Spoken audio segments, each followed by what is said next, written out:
Nabila Mahrani dari kelas 4C. Di sini saya akan menjelaskan mengenai 8 keterampilan dasar mengajar untuk memenuhi tugas mata kuliah Mikrofisika. Keterampilan dasar mengajar merupakan keterampilan khusus yang harus dimiliki oleh seorang guru agar saat melakukan tugas mengajar dapat dilakukan secara efisien, efektif, dan profesional. Yang pertama yaitu keterampilan membuka dan menutup pembelajaran. Membuka pembelajaran merupakan upaya atau aktivitas yang dilakukan oleh pendidik dalam proses pembelajaran untuk menciptakan kondisi awal peserta didik, sehingga mereka dapat fokus dan memperhatikan materi yang akan dipelajari. Tujuan dari upaya ini adalah agar peserta didik dapat mengalami dampak positif dalam proses belajar mengajar. Menutup pembelajaran merupakan suatu kegiatan yang bertujuan untuk menyimpulkan kegiatan inti. Kegiatan menutup pembelajaran harus memberikan gambaran menyeluruh tentang apa yang telah dipelajari, tingkat pencapaian siswa, dan tingkat keberhasilan guru. Kegiatan menutup pembelajaran tidak hanya dilakukan pada setiap akhir pelajaran, tetapi juga dapat dilakukan pada setiap penggal akhir kegiatan atau setiap kali akan ke hal atau topik baru. Halo, Assalamualaikum warahmatullahi wabarakatuh. Selamat pagi anak-anak. Gimana kabarnya hari ini? Oke.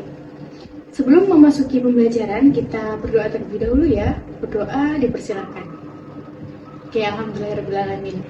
Gimana semuanya masuk untuk hari ini? Kita absensi dulu ya. Oke, sudah masuk semua. Di sini kita akan belajar mengenai inheritance. Ada yang tahu apa itu inheritance?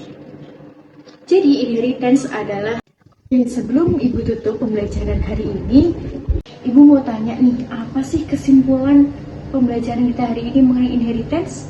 Baik, mungkin cukup pembelajaran kita hari ini. Ibu tutup dulu. Wassalamualaikum warahmatullahi wabarakatuh. Yang kedua adalah keterampilan menjelaskan. Keterampilan menjelaskan, yaitu kemampuan untuk menyajikan informasi pembelajaran secara terstruktur, sehingga mudah dimengerti oleh peserta didik. Saat menjelaskan, terdapat 3 elemen utama, yaitu pendidik, siswa, dan pesan yang disampaikan. Tujuan menjelaskan bukan hanya membuat siswa menghafal, tapi lebih pada membuat siswa benar-benar memahami materi pembelajaran.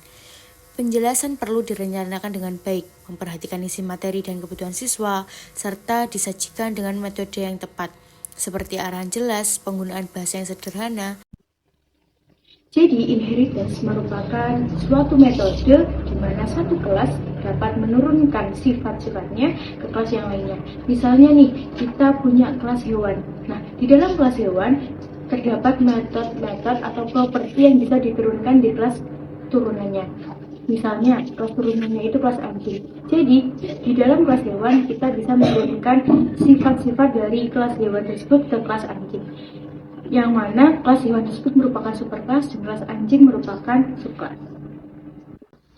Yang ketiga ada keterampilan mengadakan variasi.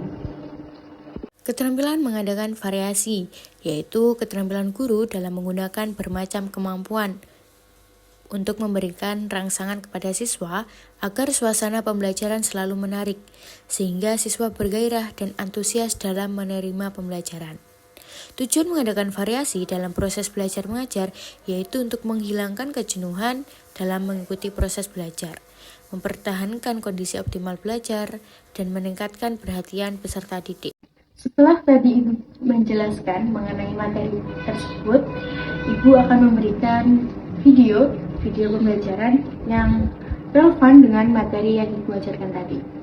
Lihat ya. Kita akan belajar tentang cara kerja CPU. Tahukah kalian apa itu CPU?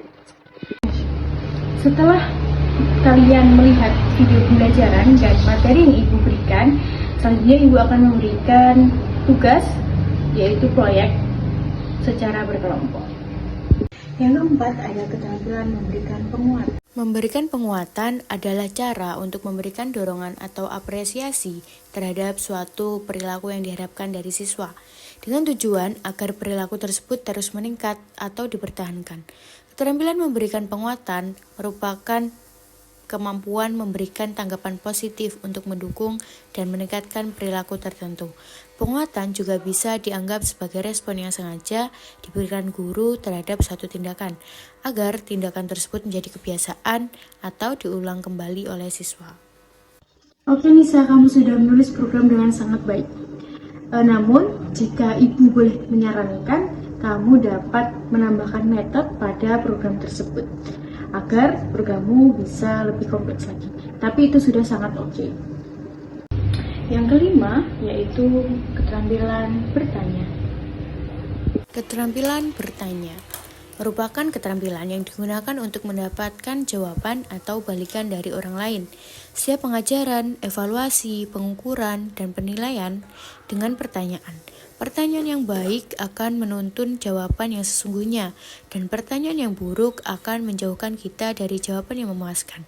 Tujuan keterampilan ini agar peserta didik dapat termotivasi untuk terlibat dalam interaksi belajar, berani mengutarakan pendapat, dan mampu meningkatkan pola berpikir peserta didik. Bagaimana pendapat kalian mengenai program ini?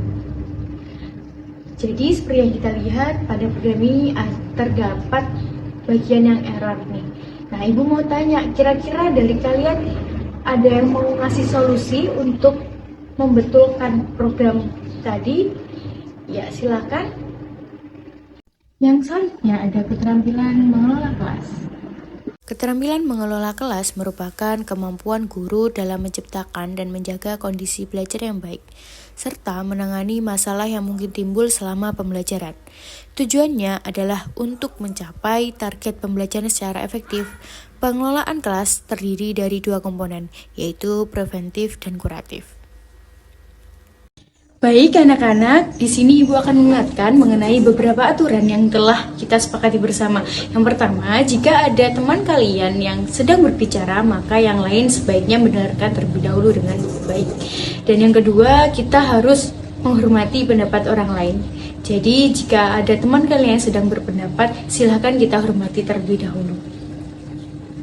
Agar suasana kelas dapat berjalan dengan lancar dan nyaman. Yang ketujuh yaitu keterampilan mengajar kelompok kecil dan perorangan.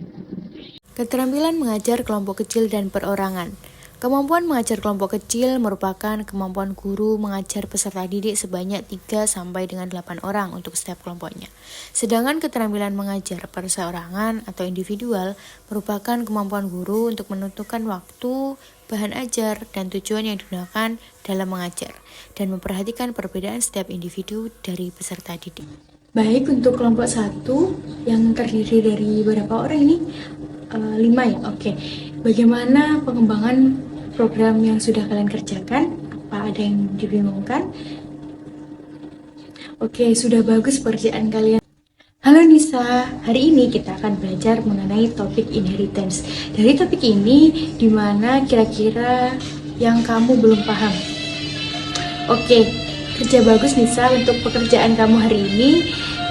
Terus semangat dan terus berlatih. Jika ada yang tanyakan, boleh silakan bertanya kepada ibu. Dan yang terakhir, ada keterampilan membimbing diskusi kelompok kecil. Keterampilan membimbing diskusi kelompok kecil merupakan keahlian penting bagi seorang guru, terutama dalam konteks mengajar. Melalui keterampilan ini, seorang guru mampu memandu diskusi kelompok kecil untuk mengembangkan kemampuan komunikasi, pemahaman, dan kreativitas siswa. Baik anak-anak, kita hari ini akan belajar mengenai inheritance. Nah, hari ini kita akan belajar secara berkelompok dengan kelompok-kelompok kecil. Jadi silahkan kalian membentuk kelompok dari 3 sampai 8 orang untuk menyelesaikan proyek yang akan kita bahas bersama. Demikian penjelasan yang bisa saya sampaikan, semoga bermanfaat. Assalamualaikum warahmatullahi wabarakatuh.